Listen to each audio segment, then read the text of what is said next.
আসসালামু আলাইকুম। যারা প্রথমবার ইনকিউবেটর থেকে জিরো বাচ্চা বের করেছেন, এখন এই বাচ্চাগুলোকে কীভাবে ব্রুডিং করবেন তার একটা আইডিয়া খুঁজছেন। আশা করি এই ভিডিওটা দেখলে সম্পূর্ণ একটা ধারণা পেয়ে যাবেন। তো এখানে মূলত আমি যেটা করেছি, একটি 3001 মডেলের যে কন্ট্রোলারগুলো আছে ওইটা ব্যবহার করেছি। ওইটা একটা ঢাকনার নিচে সুন্দর করে সেট আপ করেছি, যা ভিডিওতে দেখতেই পাচ্ছেন। এভাবে সেট আপ করলে হয় কি, যে তাপটা সম্পূর্ণ ব্রুডিং সেট আপের পিছিয়ে ছড়িয়ে ছিটিয়ে থাকে। তো লাইটের সেট আপটি বাচ্চাদের 1 হাত উপরে রাখলেই মোটামুটি একটা ভালো তাপ ওরা নিতে পারবে। এখানে প্রথম বিষয় হচ্ছে যে মিটারে কত রাখবেন, তাপমাত্রাটা কত রাখবেন। এটা আমি যেটা করেছি, প্রথম অবস্থায় প্রথম 5 দিন, প্রথম 5 দিন এদের 36 ডিগ্রি রাখলেই, মানে সর্বোচ্চ 36 ডিগ্রি রাখবেন, এতেই ওরা ভালোভাবে তাপটা নিতে পারবে। পরবর্তীতে আপনি 5 দিন পার হয়ে গেলে 6 দিন 7 দিনের মাথায় আপনি তাপটা কমিয়ে 34 ডিগ্রি 35 ডিগ্রি রাখলেই মোটামুটি ওরা ভালো গ্রোথ পাবে।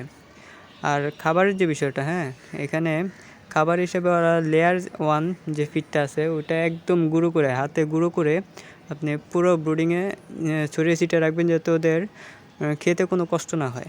মুখের সামনে যাতে খাবারটা পায়, তাহলেই ওরা দেখবেন ঠিকঠাক মতো খাচ্ছে, তাপ নিচ্ছে এবং ওরা প্রচুর ঘুমাবে। এখন ওরা ঘুমাবে, অনেকেই চিন্তা করেন যে কীভাবে ঘুমিয়ে আছে, বাচ্চার কোনো অসুবিধা নাকি না, এটা কোনো বিষয় না।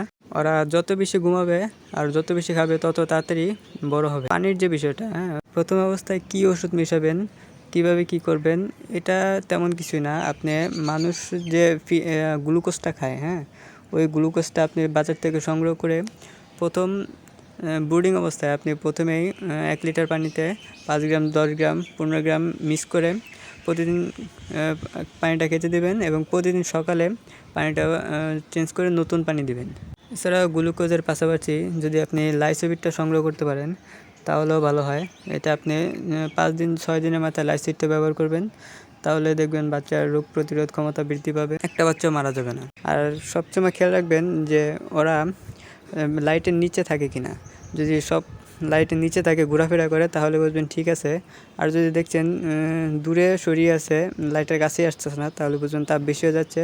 তখন 1 ডিগ্রি কমিয়ে দিলেই ওরা ভালোভাবে থাকবে।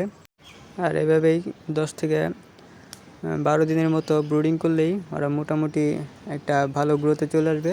এরপর ব্রুডিং থেকে বের করে আপনি খাঁচা রাখেন বা খোলা রাখেন, এটা আপনাদের বিষয়। যার যেরকম জায়গা সে সেরকমভাবে রাখতে পারবেন।